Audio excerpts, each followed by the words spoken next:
आज जत्रोत्सव आहे. कोकणचं पंढरपूर आमचं संबोधलं जाणार आहे ही जत्रा आज पंढरपूर लाखो भाविक याच्यासाठी दर्शनाला येतात. ज्यावेळेला आपल्यावर संकट येतं त्यावेळेला कुठूनही जरी आज देवीचा धावा केला तरी त्या ठिकाणी देवी पावते. म्हणून या देवीची ख्याती आहे की माणसाला पावणाऱ्या हाकेला धावणारी अशी त्यामुळे इथे ते नतमस्तक होतात. आज जो कार्यक्रम आहे त्यासाठी गोवा, बेळगाव, कोल्हापूर, मुंबई सगळ्यांना भाविक लोक आलेले आहेत. ते त्याच्या दर्शन घेतात.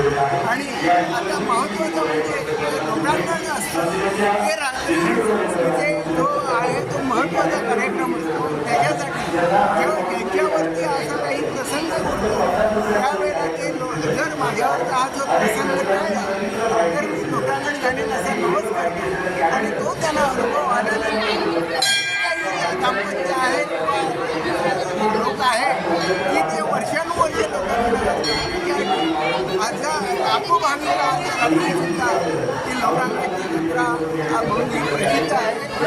सरकारने म्हणजे इथं जी व्यवस्था आहे त्याच्या संदर्भात थोडी माहिती त्यासाठी जी व्यवस्था जी इथे दोन्ही बाजूनी सावंतवाडीमध्ये आणि नावेलीमधून वगैरे अशा गाड्या येतात त्यांच्यासाठी आम्ही पार्किंगची व्यवस्था केलेली आहे. टेंबावरती बोलली आहे तिथे सगळ्या गाड्या पार्क केल्या जातात. तसं जे भाविक येतील त्यांच्यासाठी मंडपाची त्या ठिकाणी पाणी वगैरे व्यवस्था केलेली आहे.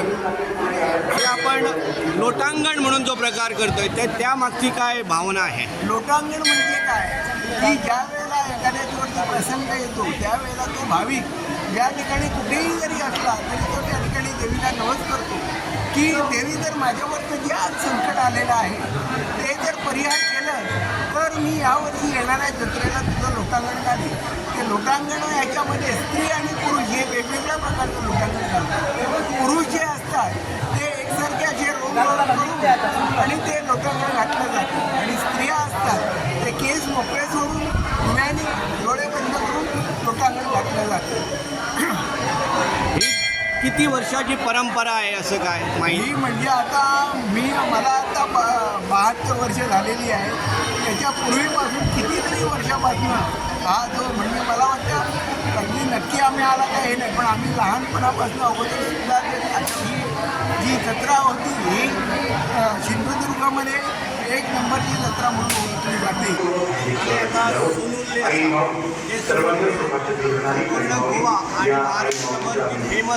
GPS signal lost.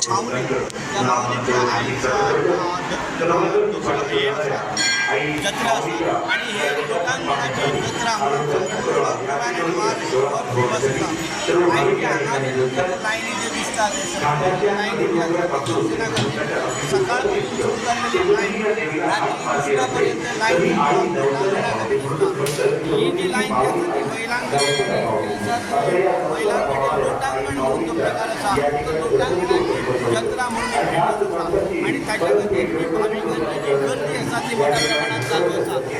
महाराष्ट्र आणि गोव्यात सुद्धा मोठ्या प्रमाणात बसींची व्यवस्था केलेली असतात आणि ते अनाऊन्समेंट दिलं असतात. म्हणजे एक तर 2 किलोमीटर लांबी लोकांची गाडी पार्किंग करण्याची व्यवस्था केलेली असतात. दोन्ही साईडनी जी व्यवस्था सांगितलं केलेली असतात आणि एकंदरीत जे असलेले माहोल असतात ते जत्रमय झालेले असतात. सगळ्यात मोठी जत्रा देवी माऊली ही जत्रा गोव्यात आणि महाराष्ट्रात संपूर्ण गोव्यात महाराष्ट्रात फेमस आहे. त्याचा शुभारंभ असा